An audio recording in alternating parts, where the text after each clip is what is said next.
하루에도 수백 개씩 쏟아지는 경제 뉴스들. 복잡하고 재미없고 깊이가 없어서 실망하셨습니까? 복잡한 건 쉽게, 쉬운 건 재밌게. 재미있는 건 깊게 전해드립니다. 뉴스는 이해다. 언더스탠딩. 유튜브에서 언더스탠딩을 검색하세요. 좋아요만 누른 당신 부끄럽군요. 구독 누르세요. 네. 최상욱 작가. 최상욱 작가님 오랜만에 이렇게 책을 쓰셔서 최상욱 작가님이지 네, 또 스타트업 CEO이시기도 하고 네, 그럼요. 거의 프로게이머에 맞먹는 게임 실력을 갖고 계시기도 하고 맞아요. 전직 애널리스트에 와, 뭘 직업 몇 개야 도대체? 현재 직업은 잘 나가는 유튜버. 아, 네. 옷도 지금 화사하게 입고 왔어요 오늘. 그래서 뭐 한 벌에 2천만 원을 호가한다는 어, 프라다 후드티를 입고 오셨습니다. 어서 오십시오. 예, 안녕하세요. 최상욱입니다. 네. 네. 야, 근데 되게 있어 보여요. 뭔가 눈에 띄어요, 눈에 띄어. 제가 프라다가 그- 너무 여기 노골적으로 써 있어요 옷에. 후라다? 예, 죄송합니다. 네. 그 코로나 걸려가지고 네. 이제 이번 주 월요일에 격리 해제가 됐기 때문에 네, 후유증으로 목소리가 아직도 제 컨디션이 좀 아닌 것 같아가지고 네. 그 부분은 조금 양해를 드린다는 말씀을 드리고 시작을 해야 될 것 같아요. 괜찮습니다. 네. 네. 그러면 오늘의 주제인 네. 새 정부의 부동산 정책의 특징. 예, 오늘 이걸 말씀해 주신다고. 네. 그 대선이 끝나고 나서 예. 국민의힘의 그 대통령 공약집을 좀 깊게 살펴보고 나니까 네. 새로운 그 윤석열 정부라고 할게요. 그 네. 윤석열 정부에서 추진하려고 하는 부동산 정책의 어떤 기본적인 얼개가 좀 나왔다고 생각이 돼가지고 예. 그 백브리핑 시간 통해서 조금 말씀을 드리려고 하는데 다만 이제 지금 인수위원회가 좀 또 출범이 되고 또 그 공약집에 있는 것들에 대해서 다시 또 뭐 재검토를 한다던가 예. 등등 이런 그 이후에 또 변동이 있기 때문에 그런 건 감안을 하긴 해야 되겠지만 어쨌든 베이스는 여기서부터 시작하자 약간 이런 관점에서 예. 제가 해석한 윤석열 정부의 부동산 공약에 대해서 그다음 시장 어떤 영향을 갖게 될지 그 부분 조금 말씀드리고 싶습니다. 알겠습니다. 일단 화면을 보시면은요. 그럼 어떤 부분에서 좀 가장 큰 차이가 있냐라고 했을 때 예. 좀 제일 눈에 들어왔던 것 중에 하나가 뭐냐면 임대차 시장 안정화라는 그런 개념인데요. 네. 아시다시피 2020년 7월 30일에 임대차 입법이 추진되는 그런 과정에서 임차료가 큰 폭으로 상승했던 게 있었는데 네. 꼭 그 임대차 입법 때문에 임차료가 올라갔냐라고 생각하기보다는 윤석열 정부에서는 기본적으로 임대주택 공급이 적었다고 생각을 하는 것 같아요.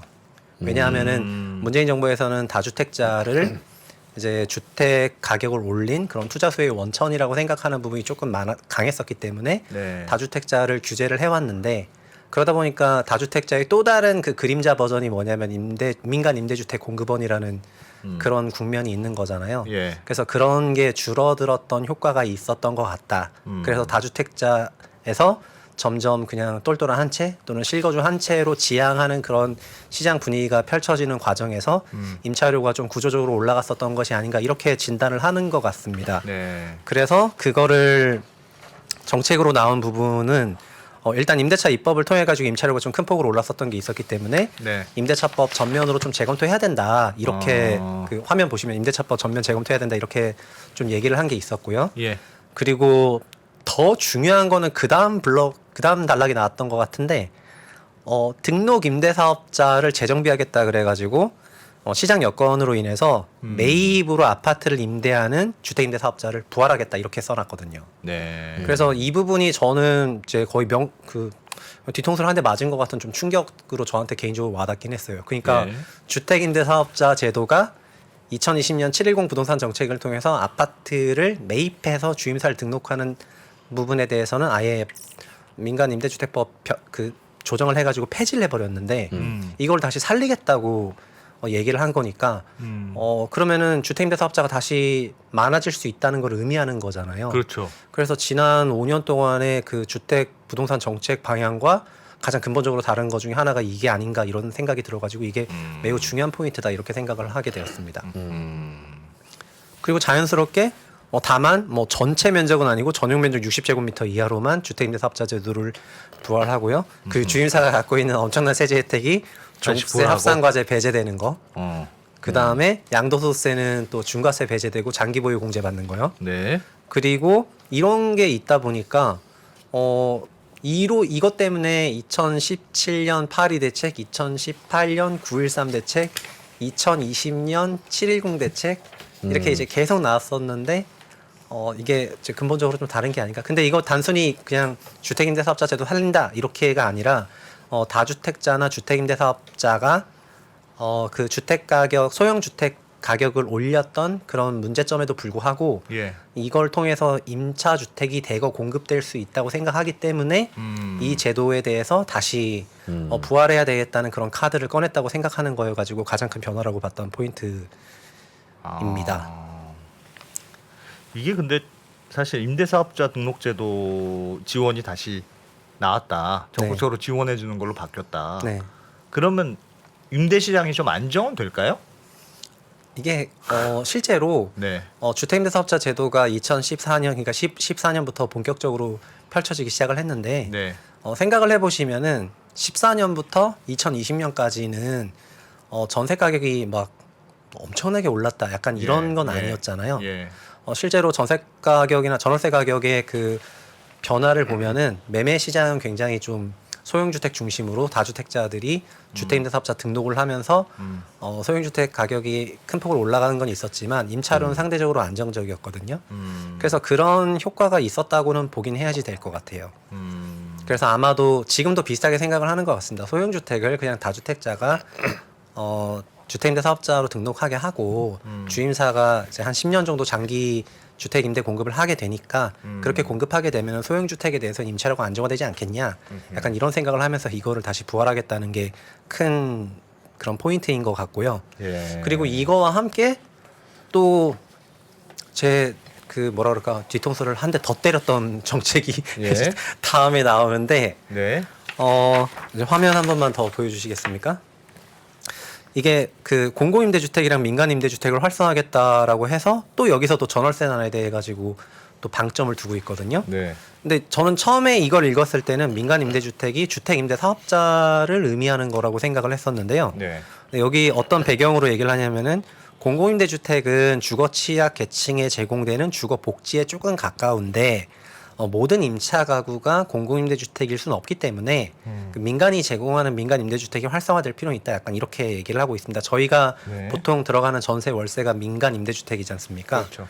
근데 이걸 하기 위해서 어떻게 할 거냐면은 정책을 보면은 장기 민간임대주택을 활성화하겠다고 해가지고 이 장기 민간임대주택이라는 게 기업형 임대주택 사업자를 그 의미하고 있는 거거든요. 예. 그러니까 이 기업형 임대주택 사업자라는 거를 박근혜 정부 때는 뉴스테이라고 불렀었는데 네. 그 기업형 임대주택 사업자를 다시 한번 그 카드가 또 꺼내진 거죠. 아. 첫 번째 단락을 보시면은 공공택지, 3기 신도시 같은 공공택지에서 민간에게 배정된 택지 물량의 일부를 민간 임대주택으로 배정하겠다. 민간 임대주택 사업자에게 불출하겠다는 얘기가 되는 거고요. 예. 그리고 10년 이상 장기 임대주택을 하게 되면은 장기 보유 공제가 현행 맥스 70%인데 80%로 세제 혜택을 좀 더 줄 거고 예. 임대주택 사업자 지원 정책 중단 방지를 위해서 제도적으로 마련하겠다 이렇게 만들어 놨거든요. 그러니까 뉴스테이까지도 다시 그 살린다는 컨셉이니까 예.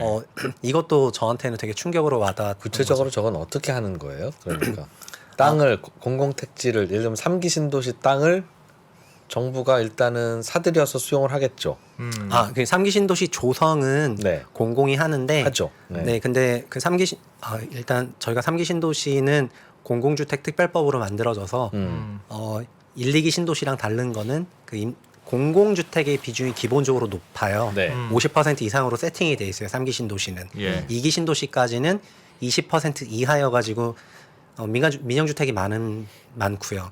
근데 그 나머지 그러면 한 50%는 3기 신도시에서도 민영주택이라는 거잖아요. 예. 저희가 민영주택이라고 생각하면 이게 분양이 될 거라고 생각을 하는데 그 택지 중에서 퍼센티지를 규정하진 않았지만 일부를 이거를 가지고 임대주택 사업을 할 민간 임대주택 사업자한테 택지를 팔겠다는 얘기인 거예요. 호반건설 같은 곳에 근데 그 호반이 됐던 어디가 됐던 민간 예, 임대주택 예. 사업자들이 이제 나오라는 얘기가 되는 거죠. 그건 분양하지 말고 월세 받거나 전세로 빌려주기만 해라. 네, 뭐, 빌려주기를 하는 네, 뭐 그런 10년, 아파트들. 10년 임대 후 분양해도 되고 아니면 아예 계속 임대해도 되고 그러니까 임대 사업을 할 임대 사업자들한테 공급을 하겠다고 별도로 획정을 하겠다는 얘기인 거죠. 네, 예. 현재는 이런 계획은 없었고 그냥 민영 주택 사업자들한테 분양을 해가지고 이게 민간 분양을 통해서 공급되도록 그렇게 세팅을 하고 있었는데 이 부분을 변화를 시킨 거고요. 예. 이 말씀 드리는 이유가 다주택자가 그 임차주택 공급원이라고 얘기를 하면은 이 부분에 대해서 조금 이제 의구심을 갖고 계신 분도 많을 텐데 왜 그러냐면 전체 주택이 그냥 100인데 다주택자가 많아지면은 임차주택 비중이 늘어나지 않습니까? 예. 근데 전체 주택 수가 100개인 건 그대로잖아요. 예. 그러다 보니까 주택을 매입해서 임차를 공급하는 경우에는 물리적인 주택 수를 늘리진 않는데 이런 기업형 임대주택 사업자 같은 경우에는 신규 택지의 임차주택을 아예 건설하는 거기 때문에 임대 물량 자체가 늘어난다. 맞아요. 예, 예, 크게 늘어나는 겁니다. 그래서 이런 게 좀 근본적으로 임차주택 공급수를 좀 확 늘려나가는 그런 방식이어가지고 이게 그만큼 임팩이 있었던 거죠. 근데 박근혜 정부 때도 이런 정책을 썼었는데 예. 뉴스테이 정책을 썼었는데 그때 뉴스테이 정책이 조금 좀 실패했었던 이유는 네. 그때는 이런 계획이 없었어요. 어떤 그냥 계획이요? 재건축 재개발에서 나오는 일반 분양을 다 기업형 임대주택 사업자들이 사가라. 사가라. 예, 이렇게 얘기를 했고 재건축 대상 아파트, 음마 아파트를 현대산업개발이 통째로 사가라. 네, 음마에서 예, 조합원 물량 말고 공개 매수해라. 예, 추가 음마가 4,424세대잖아요. 예. 그럼 4,424세대인데 뭐 5,600세대가 됐으면은 그 늘어난 분양의 일반 분양을 기업형 임대주택 사업자가 다 사가라 이렇게 사가라. 얘기를 해버렸거든요. 그래서 지금 임대, 거는, 임대 지금 사업해라. 지금은 그게 아니고 그 민영 그러니까 이게 아니라 아예 3기 신도시의 일정 부분을 기업형 임대주택 사업자들한테 땅을 팔겠다. 땅을 주겠다. 아예. 예, 예. 그러니까 아예 이 땅에서 임대 사업을 해라. 예. 용의 아파트를 별도로 만들어라. 네. 는 거네요. 네, 이거는. 맞습니다. 아. 그러니까 그 뉴스테이 1차 아직 뉴스테이 2차가 본격적으로 시작한 건 아니지만 윤석열 정부 때 시작한다고 한다면 예. 그 박근혜 정부 때 뉴스테이 1차가 한번 시작이 됐었는데 그 뉴스테이 1차 때는 컨셉이나 제도나 이런 건 막 있었지만 그 민간 소유의 땅에서 나오는 일반 분양분을 기업형 임대주택 사업자한테 사오라고 하니까 이게 너무 어려워가지고 이게 이제 잘 안 됐었고요. 잘안 됐죠. 잘 안 됐었고 그냥 일반 분양해도 되는데 굳이 왜 내가 왜 사? 한 회사한테 몰아서 파냐 또 있을 거고. 네, 네. 그리고 그 당시에 또 KT나 이런 이제 공공기업 같은 경우에는 그 도심 내 전화국 부지 같은 게 있었어요. 예. 도심 내에 쓰지 않는 전화국 부지를 용도 변경을 시켜줘가지고 그 주거용 건물을 올릴 수 있게 해줬는데 그런 걸 막 해주다 보니까 약간 특례처럼 느껴지지 않습니까? 예. 예, 그 뭐 주차장 부지로 썼는데 그걸 갑자기 아하. 예, 특례처럼 느껴지고 그렇게 막 하다 보니까는 특혜처럼. 그거를 예. 이제 어느 정도 하다가 좀 멈췄었는데 이 경우에는 아예 그냥 신도시 전체를 이렇게 끌고 가는 거니까 되게 임팩이 크죠. 근데 어차피 신도시에는 100만 채를 다 지어서 팔려고 했었는데 네.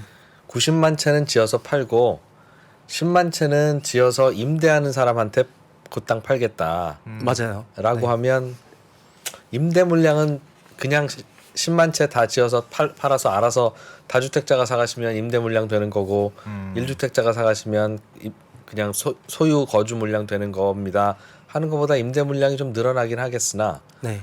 전체 주택 수 공급하는 건 그거나 뭐 비슷하지 않을까요? 아, 네. 어차피 그러니까 음. 그 정책의 목적을 임차 시장 안정에 두고 있다는 부분이니까 그 정책도 그렇게 나오는 거죠.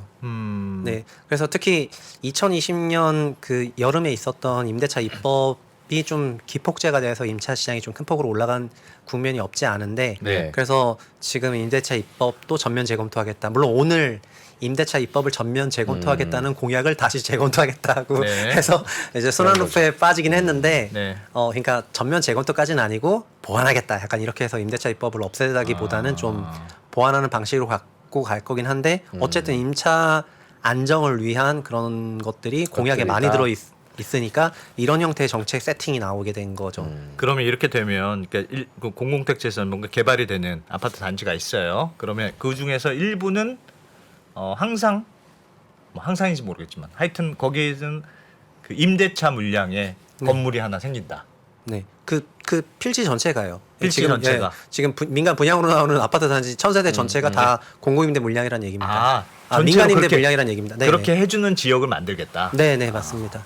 근데 그렇게 하면은 또 3기 신도시의 성격도 살짝 변해버리게 되는데요. 예. 그러니까 3기 신도시는 공공주택 특별법으로 만들어져서 원래부터 공공주택의 비중이 절반 이상으로 높은데, 예. 그리고 그 공공주택 안에서도 그 50% 안에서도 35% 이상은 임대주택으로 지어야지 돼요. 네. 그러니까 원래 공공임대 비중이 기본적으로 2기 신도시보다 훨씬 많은 도시인데 그 민간 택지 부분을 또 민간 임대로 돌려버리잖아요. 그러니까는 이제 신도시 전체의 그 공공임대랑 민간임대가 차지하는 비중이 절반 이상이 될 거라고 생각이 되거든요. 그러니까 굉장히 좀 임대주택 중심의 그런 신도시로 도시 성격 자체가 좀 그러네. 변하게 되는 게 이 음. 공약집에 나와 있는 거대로 해석하면 그렇게 되는 거죠. 실제로 얼마나 그렇게 배정할지는 모르잖아요. 그러니까.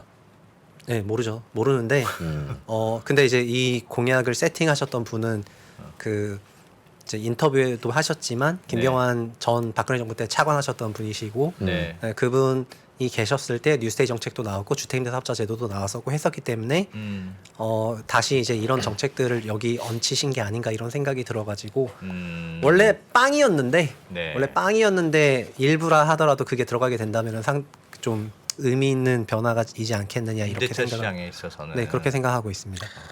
여기서 좀 질문 하나 드려보면 우리나라는 다른 나라에 비해서 다른 나라도 나라별로 좀 다릅니다만 기업형 임대사업자가 너무 없다. 네. 다른 나라는 기업형 임대사업자들이 꽤 대부분, 있어서 집주인이 기업이고 이제 그러다 보니 물론 그 기업도 결국은 매매 차익으로 돈을 버니까 뭐 그렇긴 합니다만 우리나라는 왜 임차용 주택을 개인 다주택자들에게만 그렇게 의존하냐. 네. 기업형 임대주택을 좀 많이 늘려야 된다. 기업형 임대주택을 늘리면 그 기업은 당연히 부채를 끌어서 아파트를 살 테지만 그거는 가계부채가 아니라 기업부채로 분류되니까 네. 물론 이제 조삼모사이긴 한데 가계부채도 전반적으로 줄어들게 될 거고 네. 그러니 그렇게 하면 되는데 왜 우리나라는 안 되지? 이 고민이 있을 텐데 네. 왜 안 되는 거예요? 근데 특정 국가의 가계 기업 정부의 부채 비중은 그 국가의 성장 경로와 그 역사에 따라서 또 중간에 있었던 중요한 결정 따라 달라지는 거여 가지고 네. 현재 시점 기준으로 특정 나라 대비해서 가계 부채가 높다 낮다, 기업 부채가 높다 낮다 이런 비교에 맞다 틀리다 존재할 수가 없는 건데요. 맞아요. 그건 그렇죠. 네, 근데 우리나라는 그런 맥락에서 보자면은 주거 서비스를 개인 다주택자가 그러니까 한국 전체 주택 2,180만 가구 정도가 있는데 920만 가구가 무주택 가구이고 그 중에 220만 가구는 공공에서 주거 복지를 통해 가지고 서포팅을 하고 있고 700만 가구를 민간이 공급을 하고 있는데 집주인 다주택자. 네, 집주인 다주택자들이 공급하고 있는데 그 민간 중에서 99%는 개인이란 말이죠. 예. 네, 주임사 등록했다 안 했던 다 개인이고 그래서 그 비중이 뭐 옆 나라 일본만 봐더라도 그 민간 임대 시장의 85% 이상이 다 기업이다 보니까 네. 그래서 또 다른 나라를 가더라도 공공이거나 그러니까 그러다 보니까는 우리나라처럼 순수 민간 다주택자가 임차 시장의 그 메이저리티를 먹고 있는 나라는 거의 세계상 유례가 없다 해가지고 그러다 보니까 임차 주택의 그 편차가 너무 넓다는 거요. 품질 관리 편차부터 시작해서 네. 임대주택 그러니까 다주택자의 그 성격이라던가 네. 그 친절함 이런 게 다 달라가지고 이제 어느 장단에 맞추냐 약간 이런 게 있으니까 착한 사마리아인도 있지만 굉장히 괴팍한 집주인도 있다 보니 그렇죠. 그래서 임차 시장을 선진화할 필요가 있다는 게 막 2010년대부터 엄청나게 있었던 그런 요구 중에 하나이고 예. 그 선진화의 방향에 그게 여러 가지가 있는데 하나는 임차 기간의 장기화 이게 주택임대사업자 제도가 지향하는 부분이고요. 그리고 좀 준기업화 이게 뉴스테이 제도가 지향했던 부분이었고 그런 걸 좀 도입하려고 했었던 것 같고 예. 그렇게 되면은 그 이진우 의원님 말씀하셨던 것처럼 그 주체가 차입금을 일으켜야지 되니까요. 예. 개인 다주택자가 아니라 주체가 차입금을 일으키니까 그 기업이 될수 주체한테 있을 텐데. 부채가 가게 되고 그러면 자연스럽게 가계부채 비중이 기업부채로 넘어가게 되고 이런 것도 발생을 하겠죠. 근데 기업형 임대주택이 왜 우리나라에는 잘 없어요? 일각에서는 우리나라가 전세 위주이고 그러다 보니 월세가 싸서 야, 지금 요즘 월세가 좀 올라서 그렇긴 하지만 미국이나 다른 나라 월세에 비하면 우리나라 월세 너무 싸다. 네. 집값은 이렇게 비싼데 월세가 싸니까 이거는 기업형 임대주택을 할 수 있는 구조가 아니다. 뭐 그렇게 설명하는 분도 있으시더군요. 저도 과거에는 그러니까 제가 한 이 뉴스테이 1차를 봤었던 그 14, 15년에 그때는 개인 다주택자 중심으로 되어 있는 임차 시장이 후진적이라는 생각을 저도 그 당시에 많이 했었는데 네. 근데 지금 갖고 있는 생각은 그게 180도 달라졌다는 게 아니라 개인 다주택자 중심이기 때문에 유도리가 많았다는 생각이 또 들더라고요. 한편으로는. 그러니까 저희가 기업과 계약할 때는 뭐 소위 말해서 좀 법대로 하죠. 가차 없이 법대로. 그냥 막 네. 하는 게 존재하는데 그러니까 예. 저희는 이제 개인 다주택자 중심이니까 굉장히 스펙트럼도 넓고 그래서 좀 유도리가 있는 부분이 존재하는 거긴 하잖아요. 도배를 해주세요, 안 해주세요, 수도꼭지 좀 바꿔줘요, 뭐 그럼 네, 막 아니 그런 불편함도 있긴 있지만 저희 좀만 더 살게. 그러니까 이 소위 이런 게 좀 먹히잖아요. 이제 그런 그 정의 이런 것도 있을 수가 있고 이래가지고 그래서 그냥 산업화 안 됐다는 측면에서는 공감을 하지만 그게 꼭 선진화냐에 대해 가지고는 이제 다른 답안지가 있다고 생각을 하거든요. 그래서 개인 중심으로 되어 있는 그런 시장이 뭐 이제는 반드시 나쁘냐 하면 그건 잘 그건 모르겠습니다. 아닌데. 네. 그러면 기업이 안 들어오는 이유는 말씀드린 수익률이 잘 안 나와서인가요? 네, 그래서 이미 그런가요? 그 너무 개인 중심으로 파편화되어 있는 그런 시장에 기업 자금을 가지고 들어오려 하더라도 주택 가격과 일드가 답이 안 나오는 그런 그 상황이기 때문에 주택 가격 대비 받는 임차료가 현재 뭐 굉장히 차입금보다도 낮은 수준이니까 네. 그래서 산업자본은 들어오기가 어렵고 이자도 못 낸다 이거죠. 네, 그렇죠. 그래서 그게 기업이 지금이니까 못 들어오는 거예요. 뭔 얘기냐면은 저희가 산업들을 볼 때도 70년대부터 설비 투자를 다 끝내놓은 기업과 2020년에 그 같은 산업인데 설비 투자를 해야 되는 기업이 그 분담해야 되는 금액이 다르지 않습니까? 예. 그러니까 저희 개인 같은 경우에는 이미 수십 년에 걸쳐 가지고 이 세팅을 다 끝내놨다고 할 수 있는데 지금 현재 물가 기준으로 기업이 여기서 들어오려고 하면은 그 엄청난 비용을 그 부담을 해야 되다 보니까는 그래서 그게 답이 안 나오는 거고 개인들은 이제 과거 오랜 세월에 걸쳐 가지고 그걸 다 녹였으니까는 이제 진행할 수 있게 되는 내가 거죠. 2억에 산 집이니까 그냥 월세 뭐 100만 원만 받아도 되지. 지금은 20억이지만 집이 그런다는 거예요? 그럼 네. 좀 이제 옛날에 다 이제 그런 그거를 다 해놨으니까요. 아 그리고 네. 이게 일단 제일 생각했을 때 제일 중요했던 한 포인트였던 것 같고요. 그리고 한 꼭지가 더 있는데 공급에 대해서 조금 얘기를 네. 3기 신도시까지 나온 김에 공급에 대해서 얘기를 조금 윤석열 해보겠는데요. 정부는 주택 공급을 어떻게 한다고 하든가 예. 네. 그 얘기죠. 근데 공급 얘기를 하면은 윤석열 지금 당선인의 그 주택 공급이 정책이 어땠는지 기억하십니까? 윤석열 당선인의 주택 공급을 정책. 많이 하겠다. 네. 제가 워딩이 생각나는 건 원가 주택 아 청년 원가 주택. 뭐 아니, 뭐- 250만 호. 250만. 네, 좋아요. 그것 때문에 제가 질문 한번 했었거든요. 250만 호 네네네. 얘기했죠. 아, 상품이 없네. 많이 건설하겠다는 시그널만 줘도 내려간다. 이게 워딩. 네네. 근데 그 윤석열 당선인은 250만 호였고 네. 이재명 후보 같은 경우에는 311만 호였거든요. 예. 그래서 들으면은 윤 당선인이 주택 공급 호수가 더 적고 이재명 후보가 더 많았는데 근데 이제 저희가 공급 물량에 집중을 하다 보면은 가장 근본적인 차이점인 어디에 집을 공급할 건데 이거에 대한 그렇죠. 그- 그렇죠. 그걸 좀 잊게 그렇죠. 되는 경우가 있어가지고 예. 문재인 정부 시절의 주택 공급 정책과 윤석열 정부의 주택 공급 정책이 앞으로 굉장히 다를 수밖에 없다는 게 이번 공약집에 나와 있는 차이인 것 같아요. 네. 그래서 이거를 이제 정책집을 한번 읽어보면은요, 그냥 수요에 부응하는 주택을 충분히 공급하겠다는 게 키워드이고요. 그 수요에 부응하겠다는 게 뭐냐면 과도한 재건축 재개발 규제로 인해서 도심에 주택 공급 수요가 많은데 주택 공급이 안 되고 있으니까 우린 도심에 공급하겠다. 네, 이렇게 생각을 하고 있거든요. 네. 그래서 250만 호에 대해서는 5년간 250만 호고 뭐 재건축 재개발, 그다음에 도심 역세권 복합 개발, 국공유지 및 차량 개발, 소규모 정비 사업, 그리고 공공택지 이렇게 돼 있어서 예. 이 순서만 보더라도 공공택지가 맨 밑에 있고요. 예. 이제 3기 신도시 중심의 주택 공급 정책을 폈다면 공공택지 맨 꼭대기에 있었어야 아하, 되는데 일단 아하. 공공택지 맨 밑에 있고 제일 중요하게 생각하는 게 재건축 재개발이라는 게 제일 중요하게 생각하는 그런 포인트이고 네. 그래서 재건축 재개발이 어디서 뭐 문제가 있냐 이렇게 하면은 그 안전진단이라든가 분양가 상한제라든가 재건축 초과이익 환수제 같은 그런 부분에서 규제가 지난 5년 동안 있었기 때문에 정밀 안전진단도 굉장히 쉽게 받을 수 있게 바꿔놓고 분양가 상한제도 그냥 현실화해가지고 분양가 상한제 분양 가격을 좀 높게 받을 수 있도록 조정해놓고 바꾸겠다 이거죠. 네 재건축 초과이익 환수제 같은 경우에도 그냥 좀 가볍게 그 구간을 다르게 만들어가지고 부담 완화를 시켜주겠다고 해서 구도심의 주택 공급을 집중하겠다는 거를 천명을 했거든요. 그래서 이게 갑자기 문재인 정부 때랑 이제 180도 달라진 거긴 한데 또 그 바로 직전에 있었던 박근혜 정부 때랑 비교해 보면 또 너무 똑같아요. 그 박근혜 정부 때 2014년 9.1 부동산 대책을 발표했을 때 예. 신도시 안 짓겠다. 그 다음에 구도심에만 집을 공급하겠다. 9.1 아하. 대책이. 그래서 구도심에 집을 공급하려고 보니까 재건축이 다 안 되고 있는데 재건축이 안 되는 이유를 알아보니까 안전진단 구조 점수가 너무 높다.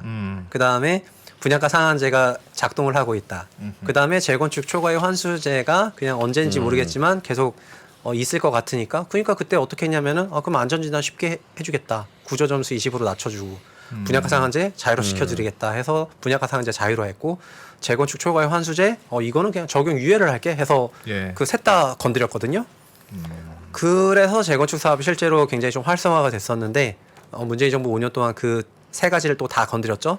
또 박근혜 다시 정부 때는 또 건드리겠다는 집값이 게. 많이 올랐어요, 내렸어요. 그 박근혜 정부가 했던 재건축 재개발 활성화가 예. 집값을 올리기 위한 정책이었습니까? 내리기 위한 정책이었습니까? 지금은 이렇게 해야 집값 내립니다가 윤석열 후보의 주장이고, 근데 제 기억에는 박근혜 대통령 임기나 임기 초반에는 집값이 오히려 좀 너무 내려서 빚내서 집 사라. 2013년도 아니, 그건 같은 나중 일이고. 그건 나중 경우에는 일이고. 거의 그냥 전국적으로 마이너스라고 보셔도 되고 왜냐하면 11, 12년이 마이너스 흐름이 있었고 예. 13년은 지방에서만 조금 플러스고 나머지 구간은 일반적으로 마이너스였는데 예. 14년도부터는 전국 플러스로 전환을 해가지고 다만 이제 그 폭이 작았었죠. 그래서 박근혜 정부는 네. 내내 집값을 좀 올려야 되겠네. 네, 그 그런 당시에는 정책이었죠. 주택 가격을 부양을 하고 그리고 유럽 재정 위기로부터 우리나라 성장률도 조금 데미지를 입었던 국면이다 보니까 예. 고용 유발 계수가 높은 건설 부동산 산업을 촉진시키고 그리고 리스크가 조금 축적돼 있던 미분양 주택 미분양 미착공 PF 같은 것들 때문에 몇몇 기업들이 무너질 수 있다는 그런 우려들도 존재했었기 때문에 부동산 부양책을 적극적으로 썼던 거죠. 근데 부동산 부양책과 네. 이번에 윤석열 후보가 내놓는 부동산값 안정책이 재건축 재개발 활성화라는 거잖아요. 윤석열 후보는 그렇게 해서 자꾸 사람들이 원하는 지역에 집을 지어줘야 네. 집값이 안정됩니다. 그러니까 이렇게 공급하겠습니다라는 거고. 근데 박근혜 정부 때는 집값을 오히려 좀 부양시켰어야 되는 건데도 지금과 똑같은 카드를 쓴다는 건 네. 도대체 재건축 재개발 활성화는 집값을 잡는 정책입니까? 정책이냐, 올리는 집값을 정책이냐? 올리는 정책입니까? 아니면 그냥 고민 있을 때 던지면 올리든 내리든 니 원하는 아니 대로 근데 재건축 현실- 재개발에 현실적으로 대해서는 지금 다- 이게 나온 다음에 그러니까 지금 정부의 방향 재개발 재건축을 많이 허용해 주는 쪽인 것 같다. 지금 그런 컨센서스가 나오니까 지금 막 난리잖아요. 재개발 재건축 대상 목동 비롯해서 뭐 좀 다 난린 것 같던데. 그러니까 들썩들썩 이렇게들 하잖아요. 생각을 하십니다. 재건축 재개발을 활성화시켜 주면은 네, 당연히 활성화시켜준 지역의 주택 가격이 강세를 띠죠. 네. 규제 완화되고 또 재건축 사업이 진행이 되면은 이익이 발생을 하니까요. 근데 그거를 계속 한다면 예. 주택 공급이 이루어지니까 장기적으로는 안정화될 것이다. 이렇게 생각들을 하세요. 예스. 네. 그런데 여기서 그 장기가 몇 년이냐? 그러니까 이렇게 물어보면은 이제 정확한 근거를 찾기가 어려운데 네. 근데 저는 이 부분에 대해서 이제 시중에 계신 분들이랑 생각이 개인적으로 몇 년간 달라왔는데 재건축 재개발 사업을 활성화시키게 되면은 필연적으로 물리적으로 4년 동안은 주택 수가 줄어들어요. 예. 그 멸실이 돼버려 부숴야 가지고. 되니까. 네. 근데 그 4년이 말이 4년이지 엄청 긴 기간이거든요. 4년이면은 이제 4년 우리나라 내내 오른다는 다이내믹한 그런 나라에서는 예. 4년 전과 4년 후는 거의 상상할 수 없을 정도의 차이가 나는 그런 구간인데 네. 멸실되고 새로 준공되면 주택수가 늘어나긴 하지만은 그 4년 기간이 멸실되는 너무- 그 속도가 빨라지면 빨라질수록 재고량이 너무 빠르게 감소해 버리니까 그렇죠. 이제 그런 문제가 좀 발생을 하거든요. 그래서 정비사업 활성화가 구도심 주택가격 강세로 굉장히 이어진다고 제가 생각을 하고 있는데, 다만 9일과 뭐가 다르냐, 14년 9일과 뭐가 다르냐면은 14년 9일은 그러니까 더 이상 신도시를 짓지 않겠다고 선언을 하고 구도심에만 주택 공급을 하겠다고 했었고, 예. 지금 윤석열 정부에서는 3기 신도시가 존치가 됐잖아요. 네. 그 142만 원 공공택지가 존치된 상태에서 구도심을 촉진하겠다고 얘기를 한 거다 보니까는 그런 9일 수준의 주택 가격 부양 정책은 아니라고 이제 항변하는 것 같고, 다만 구도심 정비사업 활성화하게 되면은 구도심 주택 가격은 이제 정비사업 위주의 주택 가격은 좀 강세로 전환할 것 같고요. 예. 그리고 이때 9일 대책이 나왔을 때 하고 지금 윤석열 정부 공약이 굉장히 비슷한 부분이 있는 게 뭐냐면은 그 당시에 주택 재건축이 준공 40년 되면은 재건축할 수 있었다가 30년만 지나면 재건축할 수 있게 바꿔주면서 네. 그 혜택을 어디서 제일 많이 받았냐면 1기 신도시가 제일 많이 받았었거든요. 예. 근데 이번 공약에서도 그 1기 신도시를 그냥 아예 이제 공약을 보시면 1기 신도시를 아예 재건축을 촉진할 수 있도록 1기 신도시 재건축 특별법을 만들어 가지고 재건축을 하겠다고 공약집에 이제 담고 있어요. 예. 화면을 보시면은 준공 30년 지났는데도 불구하고 여러 가지 생활 불편이 있으니까 용적률이 또 170에서 225%로 너무 용적률이 높아서 재건축이 되지 않으니까 일기 신도시 정책으로는 일기 신도시 재정비 사업 촉진을 위한 특별법 제정해 가지고라도 일기 신도시를 재건축을 하겠다 이렇게 했고요. 그리고 이 공약에서 충격적인 부분은 세 번째 단락에 나오는데 3기 신도시 등에 예. 1기 신도시 재정비를 위한 이주 전용 단지를 마련하겠다 이런 공약이 들어 있거든요. 네. 그러니까 이제 이게 3기 신도시의 뭐라 그럴까 그게 이제 진짜 1기 신도시에서 그 3기 신도시에 또 특별한 공간을 할애하겠다는 얘기이기 때문에 네. 그러니까 1기 신도시는 완전 챙겨주고 3기 신도시는 상대적으로 뭔가 그 문재인 정부 때 받았던 스팟라이트 대비해서 되게 뭔가 이제 그런 느낌을 많이 받았죠. 이거 되게 근데 중요한 얘기인데요. 네. 일기 신도시를 재건축을 해야 될 거 아니겠어요. 네. 이번 정부에 하든 다음 정부에 하든 하긴 해야죠. 예. 안 하고 넘어갈 수는 없고 음. 가능하면 빨리 해줘야 된다고요. 할 거니까. 음. 그런데 예를 들면 일산 다시 다 같은 날 같은 시기에 지어졌으니까 같은 시기에 비슷하게 낡아갈 테니 같은 시기에 와르르 다 무너뜨려야 물리법칙으로는 맞는데 그러면 안 되잖아요. 네. 그러니까 당연히 조금씩 나눠가면서 부지런히 지금부터 먼저 해야 되는데 네. 일산 전체의 10분의 1만 일단은 재건축합시다라고 하면 여기 살던 분들 어디 가서 사냐고요. 예. 그렇죠. 예, 그래서 정부는 3기 신도시 마침 그 앞에 짓고 있네. 네. 그거 일단 완공되면 거기 있는 분들 들어가서 잠깐 세입자 생활 하시도록 일단 분양 안 하고 기다릴 거야 하는 그 얘기죠. 네, 맞아요. 그게 그러니까 순환 정비 개념인데 그러니까 1기 신도시급 정도 되는 대규모 정비 사업지는 한 개 블럭 정도로 재건축하면 되는 정도가 아니라 완전 이제 지구단위 계획 같은 그런 엄청난 권역 방식으로 만들어서 순환 정비로 1구역, 2구역, 3구역 이렇게 엄청나게 해야 되는데 그러면은 그런 엄청나게 빠지는 멸실 물량의 임차인들이 민간 임대차 시장에 그대로 공급이 돼 버리면은 그러면은 임차료가 치솟게 되고 임차료가 치솟으면 매매 전세 가격 붙으면서 또 투자 수요가 들어올 수 있는 유인책이 되니 네. 그런 정비 임차인들은 별도로 거주할 수 있는 거주지를 조성하겠다는 게 이 컨셉이잖아요. 그렇죠. 3기 그거는- 신도시에. 네, 그래서 이거는 제가 진짜 필요하다고 생각했던 부분인데 이게 들어가 있는데, 근데 그런 맥락에서 생각하면은 그래서 아까 기업형 임대주택을 3기 신도시에 다시 부활하는 것조차도 다 연결됐다고 생각이 돼요. 아, 기업들이 그거 해서 그 임대를 일산 신도시 왜냐하면 정도 사면 순환 되니까. 정비라고 되더라도 엄청난 임차 물량이 나오기 때문입니다. 그렇겠죠. 네. 그렇겠죠. 그러니까는 아까 비중이 몇 세대나 되겠냐 뭐 이렇게 하셨는데 저의 마음 속에는 많이 해야 상당히 된다? 높은 비중이 다 3기 신도시가 받아주지 않겠느냐 이렇게 생각이 들 그럼 정도로 3기 신도시는 별로 순공급량은 당장은 없겠네요. 그러니까 3기 신도시는 이제 그런 순환 정비를 위한 임차 주택 공급부터 시작해 가지고 그러니까 민간 공공 임차 물량 중심의 신도시로 생각을 하고 있는 것 같습니다. 일산이야 거기 3기 신도시 무슨 고양 원흥 이쪽에다 그럼 잠깐 살고 계세요 하면 뭐 비슷한 지역이라고 쳐도 네. 분당은 어디 가서 잠깐 삽니까? 아니 근데 그러니까 이론적으로도 이 말은 되는데 네. 내가 살던 지역이 있는데 여기 가서 집 지어놨으니까 이쪽으로 몇 년 가서 살고 계세요. 그런다고 그렇게 가지도 않아. 아니, 우리나라 그러니까 그거를 광주대단지 사건 뭔지 알아요? 강제로 이제 거주 이전을 시키는 건 아니고 선택지를 줄 거라고 물론 생각해요. 그렇겠네요. 물론 민간 각자 알아서 물론, 찾는 예, 거죠. 민간 임차로 가실 분들은 그냥 가고 네. 그쪽으로 특별한 이제 거주 지역을 만들어 줄 테니까 들어가실 분들은 가고 이런 그러니까 선택지를 줄 거라고 시작하면 생각합니다. 신도시들은 전세값 많이 오를 거예요.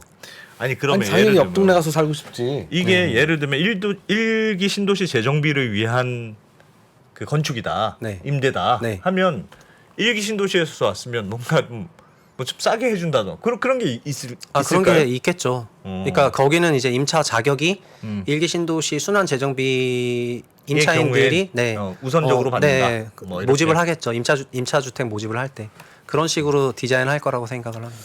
그러면 기업형 임대주택 하는 기업은 수지 타산이 안 맞을 안 맞을 텐데 것 같은데. 그럴 리가 있어요? 그러니까 그건 안 저는 돼요. 기업형 임대주택도 궁금했던 게 지금까지 잘 안 됐는데 네. 기업들한테 그럼 뭘 해줘야 네. 혹은 임대주택 줘놓고 임대료만 아, 엄청 올리면 이렇게 그게 말씀을 아무 드리고 의미가 싶은데 없으니까. 현재도 기업형 임대주택으로 공급하는 그러니까 민간 임대주택으로 분양을 하고 예. 8년 10년 후에 분양 전환하는 형태의 주택 공급이 작년 재작년부터 많아졌는데요.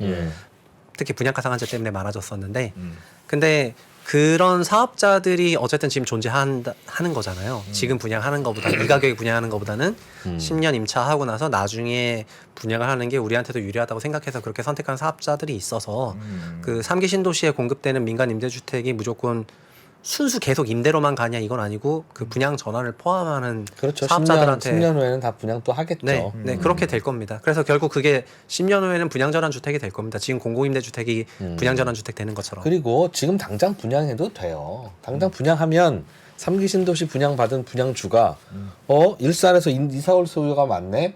전세값 올라가네. 그럼 나는 이거 그냥 세입자 주고 이 돈으로 좀 마포나 뭐 이런 데 가서 살아야지 하죠. 즉 그냥 지어 놓기만 하면 그걸 사람들이 내 집 거주로 쓰던 임차로 쓰던 그거는 시장이 원하는 방향으로 흐를 수밖에 없어요. 이거를 임대로만 써.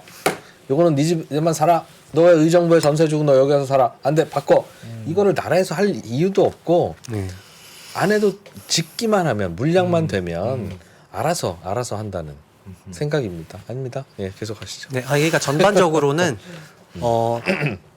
임대차 시장의 그 불안으로부터 이제 지금까지 쭉 그 얘기 전개를 꺼내 왔는데 임차 주택에 대한 생각을 굉장히 많이 하고 있다는 게 공약에서 많이 느껴지잖아요. 이번 정부가 많이 하고 있고 그리고 아까 정비사업 촉진하면 주택가격 안정되냐 약간 이렇게 질문하셨는데 주택가격 안정하겠다 약간 이런 내용은 없었어요. 솔직히 말하면은 그냥 주택 공급이 필요한데 주택 공급을 하겠다 약간 이런 거였기 때문에 그렇죠. 네 그래서 근데 다만 지금 이걸 하려면은 굉장히 많은 변화가 필요하잖아요. 그래서 방향성은 이렇게 세팅이 돼 있다 하더라도 예. 그걸 끌고 가는 과정에서 수많은 그런 것들이 필요해서 예. 이게 당장에 그 손바닥 뒤집는 것처럼 쉽게 되는 건 아닐 수밖에 없거든요. 그러니까는 중간에 소위 혼동기가 반드시 존재할 수밖에 없다는 그런 생각이 듭니다. 다만 저희가 앞으로 윤석열 정부의 부동산 정책을 이해하는 데 있어서 지금 그 기반 구조는 이런 식으로 깔고 가고 있다는 거를 좀 공감대를 갖는다면은 향후 논의되고 있는 뭐 인수위 단계에서의 논의나 그 이후에 도입될 정책들의 어떤 우선순위를 두고 있는지 등등들을 보면서 시장이 어떤 식으로 변화해 갈지 유추해 볼 수 있다는 게 이제 오늘 드리고 싶었던 얘기였습니다. 알겠습니다. 네. 구도심 재개발 재건축을 활성화시키겠다. 그게 궁극적으로 단기로는 올리고 장기로는 안정화시키는 방법이니까라는 생각을 한다는 거군요. 네, 그리고 주택임대 사업자제도 부활하고 뉴스테이 부활하고 둘 다 어떤 네. 임대 정책인데 네, 부수다 보면 당연히 집이 줄어드니까 전월세 값이 올라갈 테니 네, 그거를 좀 덜 올라가게 하기 위해서 임대 사업을 활성화시키겠다. 네. 거고. 네. 그리고 일기 신도시에 대한 그 미련이라고 할까요? 그 14년 9.1 대책에서 보여줬었던 일기 신도시를 재건축하고 싶어하는 그 욕망. 이게 일기 신도시 재정비 사업을 위한 특별법을 제정해야 된다고 생각할 정도로 또 공약집에 들어가서 일기 신도시를 거의 반드시 재건축을 해야 된다는 그런 욕망을 느껴가지고. 근데 이번에 안 하면 다음 정부는 되게 힘들 거예요. 그때는 한꺼번에 부숴야 되거든요. 그렇죠. 일기 신도시. 그런 문제로 인해서 일기 신도시에 대해서는 전문가들도 의견이 두 개로 갈리잖아요. 재건축할 수 있다. 아니면 서로 간의 그런 속도전이나 이런 부분으로 다 같이 못한다. 약간 이렇게 되면은 이제 엄청난 문제가 될 거라고 생각하기 때문에 예. 여기서부터 이제 칼을 빼드려야 되는 그런 구간인데 이번에 3기 신도시 활용이라든가 민간 임대주택 활용이라든가 등등 이런 것들이 들어가 있는 게 그거 네, 연장선이다. 그런 고민이라고 생각이 됩니다. 네. 근데 분당은 재건축하면 그분들 잠깐 어디 나가서 잠깐 살고 오시죠? 있어요? 그러니까 일산은 3기 신도시에 그 앞에 있는데 네. 분당은 서울공항에 텐트 치고 살아야 되나? 그 근처에 뭐가 있지? 더 밑으로 가야 되나? 걱정이네요. 좀 가시면은 3기 신도시 중에는 메이저 7개의 도시가 있는데 네. 분당은 좀 이제 멀긴 하죠. 현실적으로. 그래서 큰일이야. 어디 가서 네. 살아 잠깐. 예. 포커마스의 최상욱 CEO 겸 부동산 베스트셀러 작가 겸 유명 유튜버 겸 그만하십시오. 유명 천재. 게이머 겸 최상욱 작가님 오늘도 사실은 굉장히 순발력 있게 분석을 많이 하셔서 네. 최상욱 작가님 그 유튜브에 가면 이미 많이 분석을 해놓으셨어요. 아하, 그 네. 내용 중에 오늘 엑기스만 풀어주신 것 같은데 궁금하신 분은 최상욱 작가님 유튜브에 한번 마음 접해 보시면 알겠습니다. 있을 겁니다. 고맙습니다. 홍보해 주셔서 너무 감사합니다. 최상욱의 부동산 심부름 센터라는 채널을 만들어서 하고 있습니다. 알겠습니다. 고맙습니다. 네. 감사합니다. 키 큰 나무만 가득한 사바나에선 작은 친구들은 저 위에 풀을 먹을 수 없죠. 여기서 목이 긴 기린은 독점적 우위를 지닙니다. 빌딩 속 비즈니스 정글에서도 눈에 띄는 강자는 있습니다. 다만 우리가 못 알아봤을 뿐이죠. 수익성 높은 독점 기업을 알아보는 눈! 비즈니스 정글 속에서 강자를 포착하는 안목을 높여드립니다. 독점의 기술, 먼저 찾아내서 차지하라!